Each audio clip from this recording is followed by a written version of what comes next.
Swayam Prabha. Digital India. Educated India.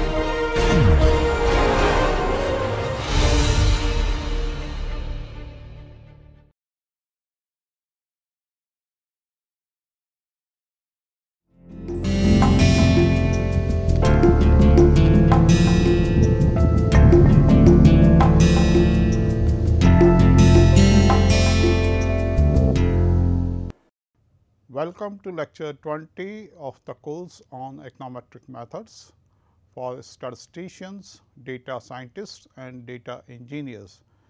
The title of this lecture is Multicollinearity Problem, its sources and consequences. One of the basic assumptions of multiple linear regression model is that the number of explanatory variables k is less than n, and the matrix X, the design matrix X is of full column rank, that is the rank of X is equal to k. When we obtain the OLS estimator, then the expression for OLS estimator is X transpose X inverse X transpose Y. So, if rank of X is less than k, then you cannot obtain the inverse of matrix X transpose X. But in many applications, this assumption is not satisfied. For example, in gene expression data, often you have more number of genes than the number of observations in the sample. So, n is less than k. So, obviously, the rank of matrix X is less than k, and then you can't apply OLS procedure for estimating beta. Now, even in those cases where rank of X is equal to k, sometimes the columns of X are although linearly independent, but you can find a linear combination of columns of X, which is not exactly equal to 0, but very close to 0. So, you face say very near dependence, the columns of X have near dependence. Now, such kind of problem is called the multicollinearity problem. If rank of X is less than k, then you have the exact multicollinearity, and if rank of X is equal to k, but you can find a linear combination of columns of X, which is very close to 0. So, there is a case of near dependence, then it is the problem of near multicollinearity. Now, in both the cases, the properties of, in fact, in the first case you can't define OLS estimator, in the second case you can define OLS estimator, but the properties of OLS estimator deteriorate in the sense that the OLS estimators have large variances, and then there are more consequences of multicollinearity also, which we will discuss in this lecture. So, the objective of this lecture is to discuss the consequences of exact and near multicollinearity. We will also discuss the different sources of the multicollinearity and different consequences. So, the multicollinearity exists when two or more explanatory variables have high correlation. Then high correlation means one predictor variable can be used to predict the other. This creates unnecessary information adversely affecting the results in a regression model. So, suppose there are two explanatory variables or more than two explanatory variables, say x 1, x 2, which are highly correlated with each other. So, you can say you can use x 1 to predict x 2 or x 2 to predict x 1, or suppose there are 3 explanatory variables or predictor variables x 1, x 2, x 3, which have very high correlation with each other. Then you can use x 1 and x 2 to predict x 3, or x 1 x 3 to predict x 2, or x 2 x 3 to predict x 1. So, in fact, if we are using all the 3 variables in your regression, this creates unnecessary information, and then this kind of unnecessary information adversely affects the results of your regression model, particularly the OLS estimators of regression parameters. Now, some of the examples of multicollinear predictors are a person's height and weight. Suppose in some model you are using both the height of a person and the weight of a person as predictor variables. Then height and weight are usually positively correlated, and you may find a very high correlation between height and weight. So, such kind of correlation may lead to the multicollinearity problem. So, in fact, you are using more information in your model than required. Or age and sales price of a car.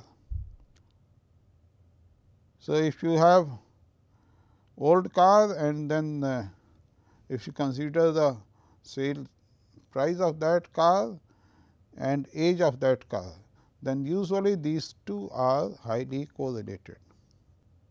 Say years of university teaching jobs and annual salary, these are also very highly correlated. Usually the teachers who have served the universities for more years have higher annual salary, because they occupy higher positions.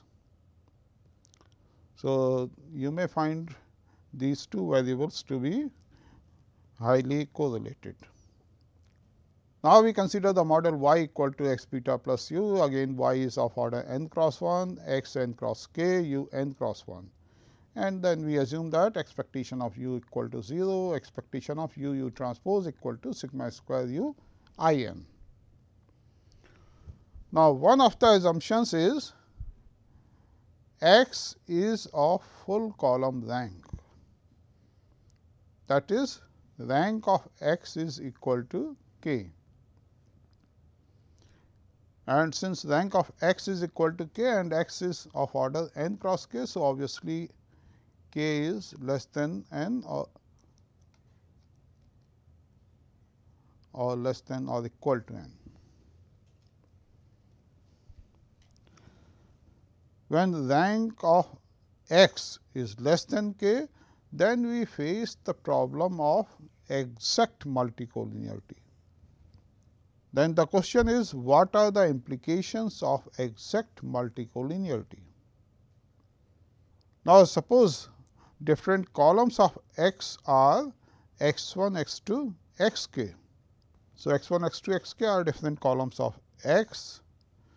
Then, in case of exact multicollinearity, since rank of x is less than k, so different columns of x are linearly dependent. So, in that case, there exists a relation of the form C 1 x 1 plus C 2 x 2 so on plus C k x k equal to 0,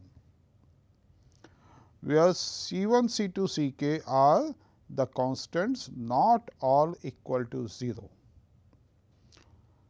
So, at least some of the C i's are different from 0.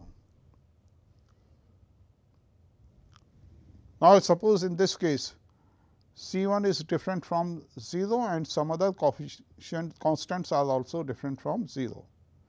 Then you can write x 1 as a linear combination of all other variables. You can write x 1 equal to minus C 2 upon C 1 x 2 minus C 3 upon C 1 x 3 and so on minus C k upon C 1 x k.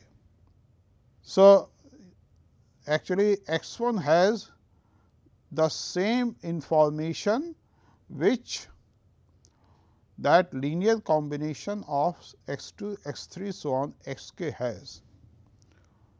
Now, if you are using all the variables x 1 x 2 x k in your model,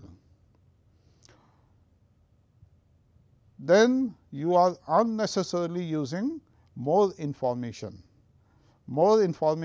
in the sense that you are unnecessarily using say x 1, because x 2 x 3 so on x k already contain the information which x 1 has. So, this is the problem of exact multicollinearity. Now, a linear parametric function W transpose beta, which is equal to W 1 beta 1 plus W 2 beta 2 so on plus W k beta k, is estimable if and only if W transpose can be expressed as a linear combination of rows of x, or rank of x transpose W is equal to rank of x transpose. So, this is the condition under which you can find an unbiased estimator for W transpose beta, or in other words you can say that this vector W belongs to the row space of x, and if W belongs to the row space of x, then W transpose beta is estimable. So, if the above condition of estimability is satisfied, then a best linear unbiased estimator of W transpose beta is W transpose B star, where B star is a solution of x transpose x B star is equal to x transpose y. This result you get from the Gauss-Markov theorem. And now, an equivalent condition for W transpose beta to be estimable is rank of x transpose x W is equal to rank of x transpose x. That is, W can be expressed as a linear combination of rows or columns of x transpose x. Whenever I say that W can be expressed as a linear combination of rows of x, it means W transpose is a linear combination of rows of x, because it is not W, it is W transpose, which is a row vector.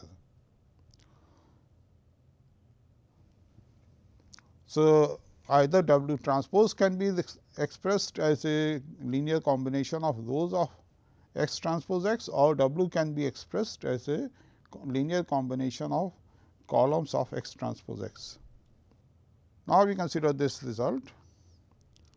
The linear parametric function W transpose beta is estimable if and only if W can be expressed as a linear combination of the eigenvectors of x transpose x corresponding to non-zero eigenvalues of x transpose x.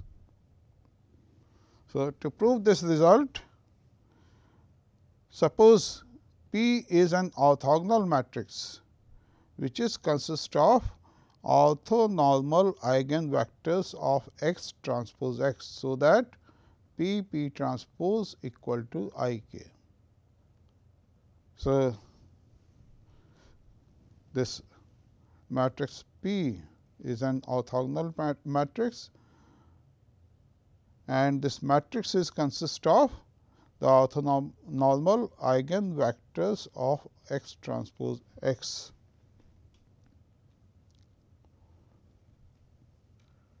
Now, we write x p equal to z.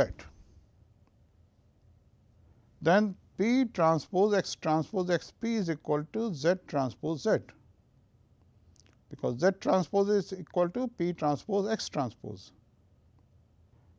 Then this is equal to diagonal lambda 1, lambda 2, lambda k, where lambda 1, lambda 2, lambda k are the eigen values of x transpose x. Actually, this result we have already discussed in lecture 3. So, x transpose x is actually a positive semi-definite matrix, and P is an orthogonal matrix which is consist of the eigen vectors of x transpose x. Then P transpose x p is equal to a diagonal matrix, and the diagonal elements are the eigen values of matrix x transpose x.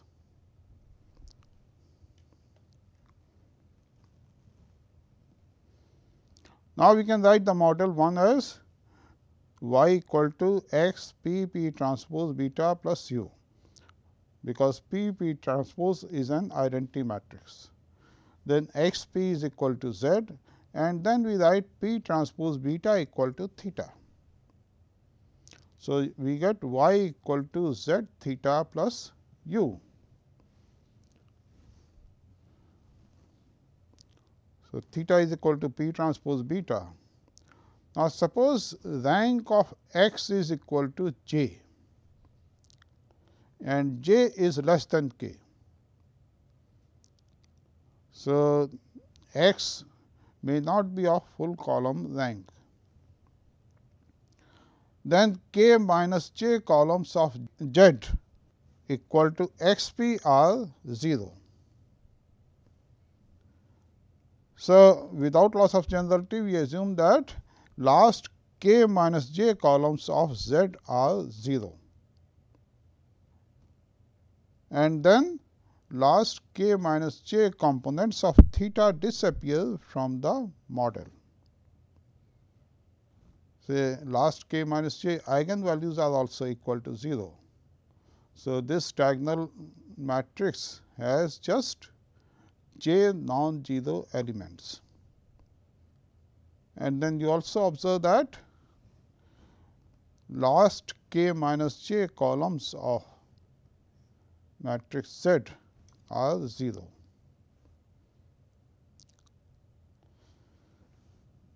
And since last k minus j columns of Z are 0, so last k minus j components of theta from here. So, if you write z equal to z1, z2, say j k minus j, and you write theta equal to theta 1, theta 2. Again you have j k minus j components. Then you get z1 theta 1 here. So, last k minus j components of theta disappear from the model, and since last k minus j components disappear, you can only estimate the first j components of theta, say theta 1, using this model. So, theta j plus 1, theta j plus 2, so on theta k cannot be estimated using this model. Or in other words, theta 1, theta 2, theta j or any linear combination of them can be estimated from the model. You cannot estimate any linear combination which involves theta j plus 1, theta j plus 2 or theta k.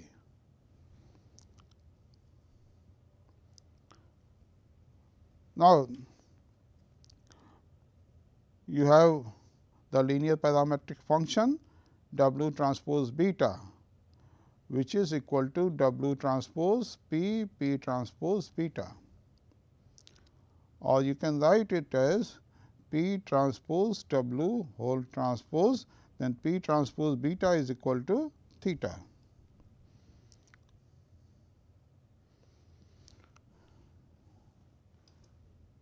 So,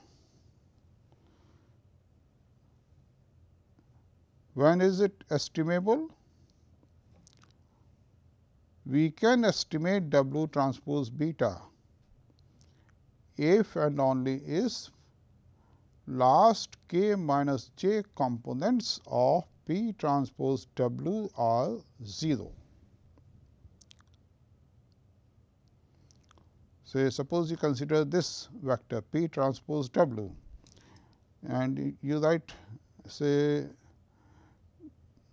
W star equal to P transpose W, and you then break this W star in this form, say W star 1, W star 2. This has j components, then k minus j components. Then W star transpose theta is equal to W 1 star transpose theta 1 plus W 2 star transpose theta 2. Now, on the basis of the model, you can estimate theta 1, but you cannot estimate theta 2. So, you can estimate W star transpose theta or W transpose beta if and only if this part disappears. That is, if and only if W 2 star is equal to 0.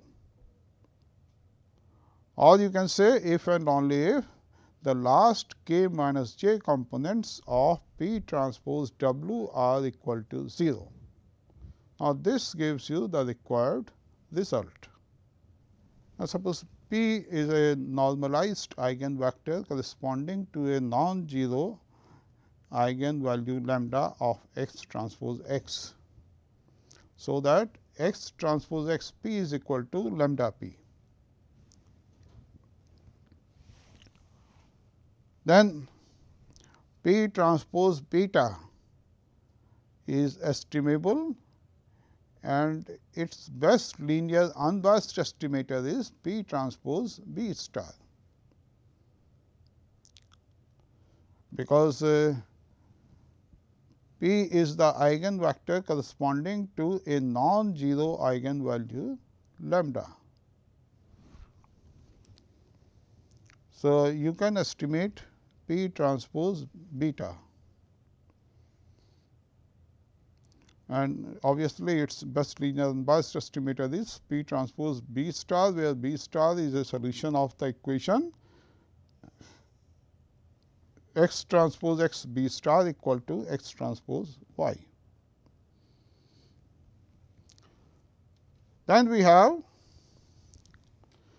P transpose x transpose y equal to x transpose y is you write equal to x transpose x B star.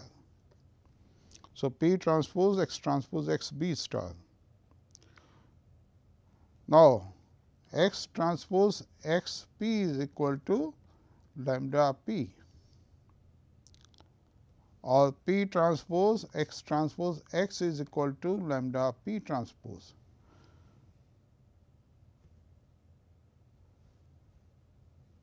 So, this is equal to lambda p transpose B star. Now, we obtain the variance of P transpose x transpose y.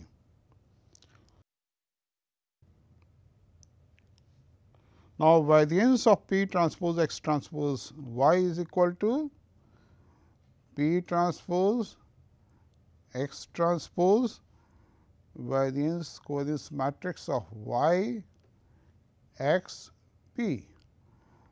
Then variance covariance matrix of y is sigma square u I n. So, we take sigma square u here, P transpose x transpose I n x is equal to x transpose x p. So, you get this expression.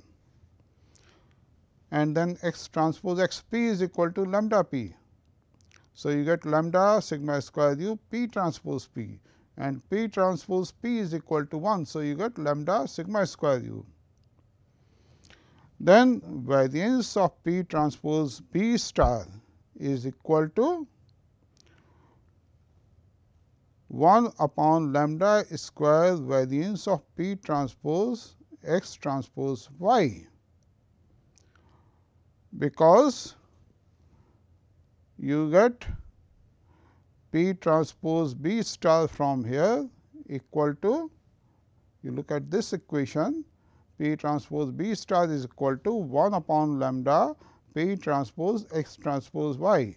So, variance of p transpose b star is equal to 1 upon lambda square variance of p transpose x transpose y, and then variance of p transpose x transpose y is lambda sigma square u.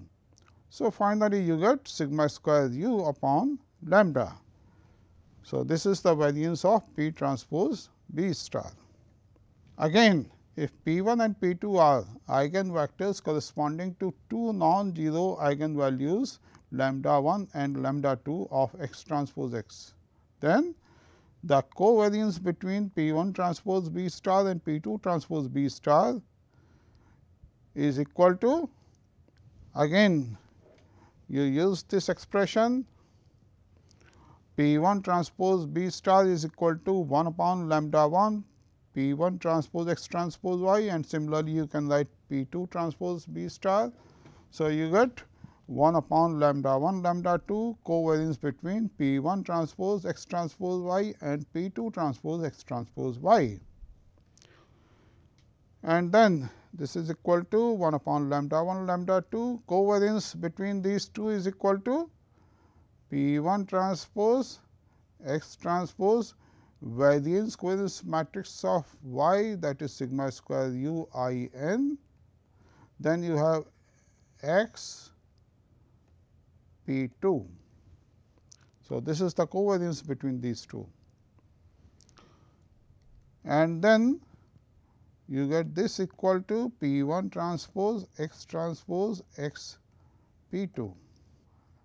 Then suppose we write x transpose x p 2 equal to lambda 2 p 2. So, you get lambda 2 p 1 transpose p 2 here, and p 1 transpose p 2 is equal to 0.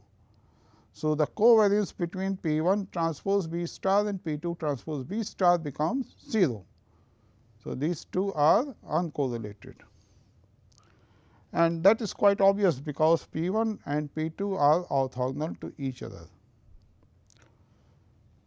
Now, suppose w transpose beta be an estimable linear parametric function. So, if w transpose beta is estimable, then you can write w as a linear combination of p 1, p 2, p j.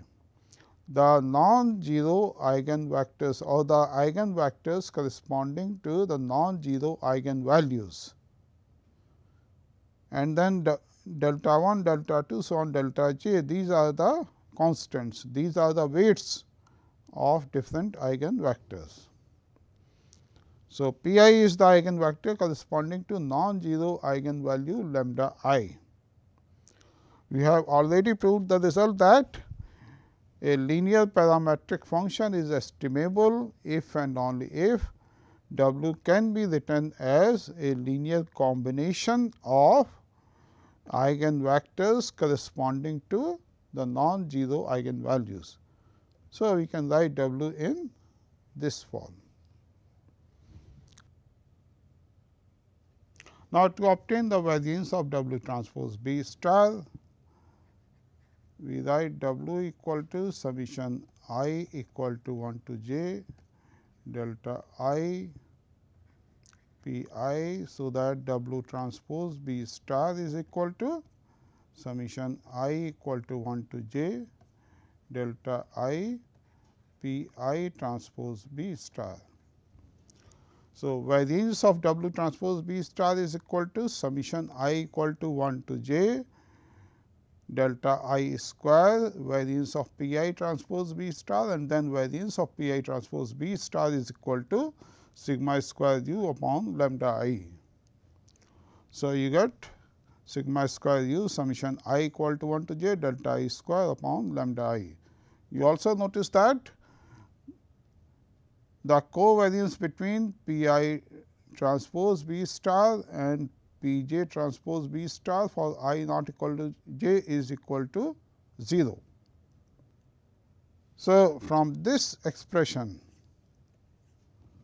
we observe that the precision of W transpose B star depends upon sigma square u, delta i's, in fact, it depends upon delta I square and lambda i's. Lambda i's are in the denominator.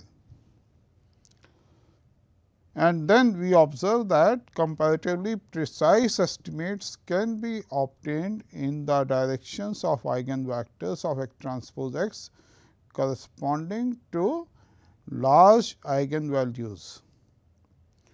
Means if lambda I is large, then 1 upon lambda I is small. So, variance will be small corresponding to that particular term. But if lambda I is small, then 1 upon lambda I is large, and if corresponding weight is also large, then it increases the variance of W transpose B star.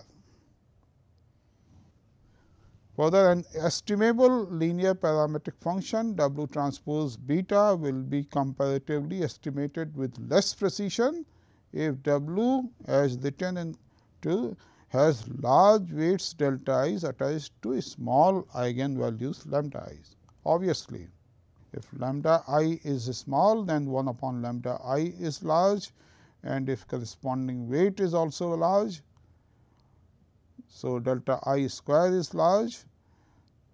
So, we get comparatively less precise estimates corresponding to that W.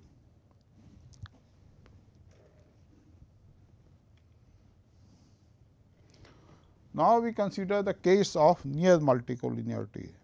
So, suppose rank of X transpose X is equal to k, then all linear parametric functions W transpose beta, say summation I equal to 1 to k delta I P I transpose beta are estimable, and the best linear unbiased estimator is W transpose B,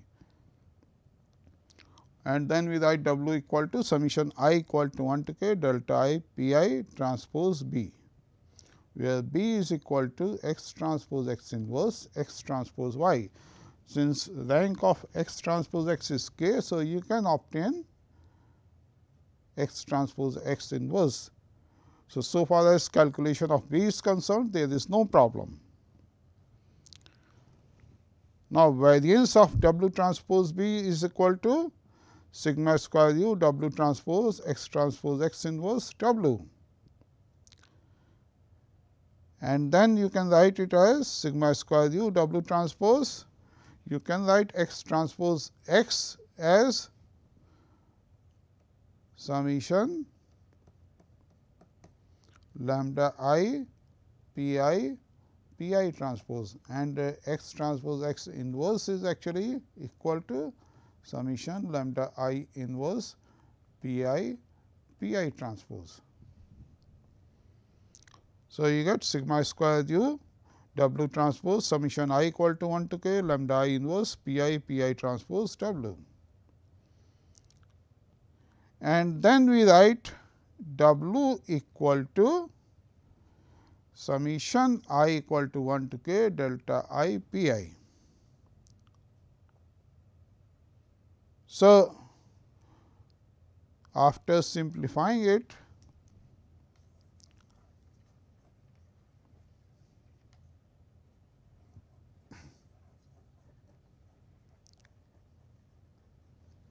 we substitute W equal to summation I equal to 1 to k delta I P I, and then we multiply these three terms. So, W transpose is summation I delta I P I transpose, and you also observe that P I transpose P j is equal to 0 for all I not equal to j. So, finally, you obtain sigma square u summation I equal to 1 to k. You get delta I square here, 1 delta I you get from W transpose and 1 delta I you get from W divided by lambda I. Again, in case of near multicollinearity, W transpose beta is estimated with less precision if W has large weights attached to small eigenvalues. So, you get the same result as we got for the case of exact multicollinearity. Variance of W transpose B is equal to sigma square u summation delta I square upon lambda I. So, if there is some small eigenvalue lambda I and if corresponding weight delta I is large, then delta I square upon lambda I is large. So, it increases the variance of W transpose B. Now, we consider different sources of multicollinearity. So, first is data based multicollinearity. Poorly designed experiments, say only a subset of regressors have been sampled. You have k regressors, but sample is collected from a lower dimensional space. So, in that case, it is very likely that your sample face the problem of multicollinearity, because you have collected a sample wrongly from a lower dimensional subspace. Say, just for example, suppose this on this side we take x 1, this side we take x 2, and your observations should be somewhat like this. Now, suppose by mistake you have collected all the observations from a lower dimensional space, means say from a straight line. So, all your observations are on this straight line. So, instead of collecting observations from a two dimensional space, you have collected all the observations from a lower dimensional space, that is one dimensional space. So, now you face the problem of multicollinearity. If all the observations are on a straight line, then you have perfect multicollinearity, or if all the observations are just around this straight line, then we face the problem of near multicollinearity. So, if you collect the observations from a subspace, then you face the problem of multicollinearity. Insufficient data, less number of observations than number of regressors. Then one of the solution is collecting more data. So, you collect more data. Of course, in many situations it is not possible for you to collect more data. Say for instance, in gene expression data you have very large number of genes, and your sample size, even if you take very large sample size, it will be much less than the number of genes. So, you face the problem of high dimensionality, but in general you can resolve this issue by collecting more data. Then variables may be highly correlated while collecting data from purely observational studies. So, this may be possible you are collecting data in some observational study, and then you are collecting your collected data are highly correlated with each other. Then sometimes you have structural multicollinearity. So, constraints on the model or in the population when two or more regressors are related with some kind of linear relationship. So, in your model you have incorporated, say suppose you have incorporated 3 variables x 1, x 2 and x 3, and suppose x 3 by definition x 3 is a linear combination of x 1 and x 2. So, x 3 is equal to x 1 minus x 2. Then you face the problem of multicollinearity, and it is by definition, say x 3 is equal to x 1 minus x 2. Then model specification. For instance, if range of x is small, including x square in the model may cause multicollinearity. So, if you take square of 0, this is 0, square of 1, this is 1, and if you take if you all the observations are between 0 and 1, then usually x square is close to x. Then in that case also you may face the problem of multicollinearity. Then over defined model more regressors than number of observations, OLS estimator cannot be obtained. This problem is often faced in gene expression data. This we have already discussed.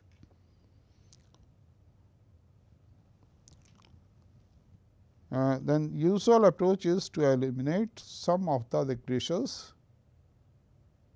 So, this is one of the option. You eliminate some of the regressors, but then the question is how to select those regressors which you have to eliminate, because if you want to eliminate some of the regressors, then you have to apply variable selection procedure. Say suppose you want to apply t test, whether a particular variable has significant regression coefficient or not. But then to apply the t test, you have to make use of OLS estimator, you require OLS estimator, but you cannot calculate OLS estimator. So, you cannot apply test of significance for the regression coefficients.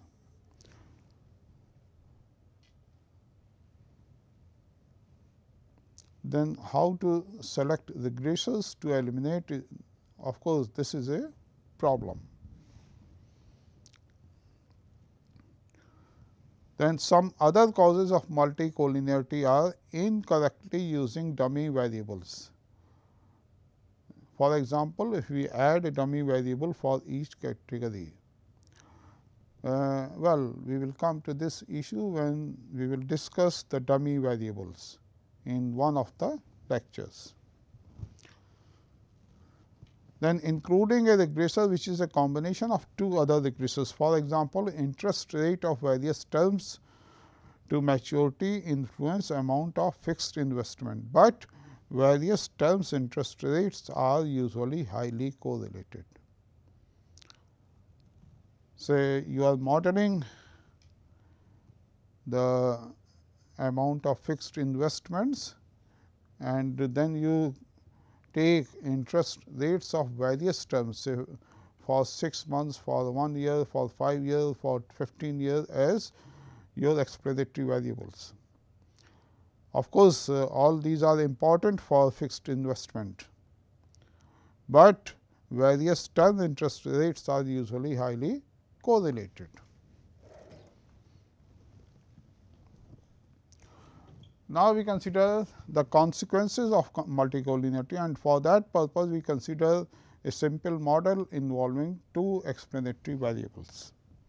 We take the model in deviation form, say y I equal to beta 1 x 1 I plus beta 2 x 2 I equal to 1 to n. So, we have not included the intercept term, because we are assuming that all these observations are taken as deviation from mean. So, we also assume that the observations are scaled to unit length. So, summation x 1 I square is equal to 1, summation x 2 I square is also equal to 1.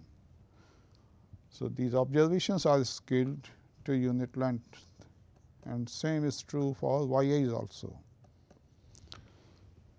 Now, R 1 2 is the correlation coefficient between x 1 and x 2. So, obviously, it is equal to summation j equal to 1 to n x 1 I x 2 I. And then R 1 y denotes the correlation coefficient between x 1 and y, and R 2 y is the correlation coefficient between x 2 and y. Then x transpose x is equal to, this is actually equal to summation x 1 I square, summation x 1 I x 2 I, then you have summation x 1 I x 2 I here also, and summation x 2 I square. So, you get 1 here, then R 1 2, R 1 2 and 1. Then we obtain the OLS estimator of beta, which is a solution of x transpose x b 1 b 2 equal to x transpose y. So, again x transpose y is equal to summation x 1 I y I, summation x 2 I y I. Now, this gives you R 1 y, and this gives you R 2 y. Then x transpose x inverse is equal to 1 upon 1 minus R 1 2 square. Just take the determinant of this matrix. So, you get 1 minus R 1 2 square, and then you have 1 minus R 1 2 minus R 1 2 1. So, this is x transpose x inverse.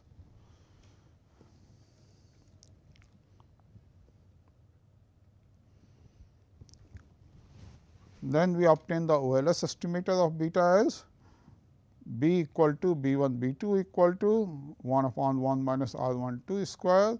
Then you have this matrix 1 minus R 1 2 minus R 1 2 1, and then x transpose y, which is R 1 y R 2 y, and we multiply. So, you obtain b 1 equal to R 1 y minus R 1 2 R 2 y upon 1 minus R 1 2 square, and b 2 equal to R 2 y minus R 1 2 R 1 y upon 1 minus R 1 2 square. And then the covariance matrix of B is sigma square u upon 1 minus R 1 2 square. Then you have 1 minus R 1 2 minus R 1 2 1. Actually, the variance covariance matrix is sigma square u x transpose x inverse. So, you obtain this expression. Now, the strong multicollinearity between x 1 and x 2 results in R 1 2 close to 1 or minus 1, and if R 1 2 is close to 1 or minus 1, this leads to large variances and covariances between the OLS estimators of regression coefficients, because if R 1 2 is close to 1 or minus 1. So, that R 1 2 square is also close to 1. So, this term becomes very small. So, variances of B 1 and B 2 are 1 upon 1 minus R 1 2 square. So, high correlation between x 1 and x 2 is means large variance for B 1 and B 2. Then covariances are also large. Secondly, in the expression for B 1 and B 2, Also you have 1 minus R 12 square in the denominator. So, you also get the regression coefficients are large in magnitude. So, R 12 square close to 1 or minus 1 leads to large regression coefficients. Large means large in magnitude. It may be positive or negative, but in magnitude it is large. Now, we write the model in the following canonical form. We write y equal to z theta plus u, where z transpose z is equal to lambda, where lambda is diagonal matrix with diagonal elements lambda 1, lambda 2, lambda k. How to get this canonical form? We just write y equal to x p p transpose beta plus u, and then x p is equal to z and p transpose beta is equal to theta. And then z transpose z is a diagonal matrix with diagonal elements lambda 1, lambda 2, lambda k. And then the OLS estimator of theta is theta hat equal to lambda inverse z transpose y, because z transpose z inverse is equal to lambda inverse. So, ith component of theta is theta I hat is equal to 1 upon lambda I z I transpose y. So, this is the ith component of theta or OLS estimator of theta I. Then variance of theta I head is sigma square u upon lambda I. And then this implies that expectation of theta head I square is equal to theta I square plus sigma square u upon lambda I. Now, a small lambda I results in estimates large in magnitude. So, if lambda I is small, then this part becomes very large. So, in that case expectation of theta hat I square is much larger than theta I square. So, on average you get estimates large in magnitude, and then variances are also large. Variance is sigma square u upon lambda I. So, because lambda I is small, it results in large variance. So, the main consequences of presence of multicollinearity are: for exact multicollinearity, OLS estimators cannot be defined, and then it leads to estimators with large variances and covariances, and hence imprecise estimators of regression coefficients. Then, since variances of individual coefficients are large, in testing significance of regression parameters, the null hypothesis of insignificant regression parameter is often accepted. Now, this is something interesting. You are getting estimators which are large in magnitude. So, on one hand your estimators are large in magnitude. On the other hand, because of the large variances, the null hypothesis that the coefficient is insignificant is often accepted. Then even when the coefficients are jointly significant and R square is high, the individual coefficients are insignificant. So, even for significant regression and high R square, individual coefficients are insignificant if you apply the t test. Then because of large variances of coefficient estimates, the confidence intervals tend to be much wider, which we do not prefer. Normally, we prefer confidence intervals which are not very wide, shorter confidence intervals. Then it leads to estimates which are large in magnitude and often having wrong signs. So, this is one of the problems. Then OLS estimators and their variances become very sensitive to small changes in data. Thus, results are not very robust. Remember, in the denominator you get 1 upon lambda I. Lambda I is small, but if you change the data slightly, then it may have a very large impact on the estimators and their variances. So, the estimators are very sensitive to small changes in data, which is not a good thing, because your estimator is not very robust. So, these are some of the consequences of exact and near multicollinearity. So, in this lecture we have discussed the problem of exact and near multicollinearity, its consequences. We observed that the OLS estimators become very sensitive to small changes in data, they have large variances, and the estimators are also large in magnitude. In the next lecture, we will discuss different measures of multicollinearity and what are the possible alternatives. So, I am going to stop here. Thank you.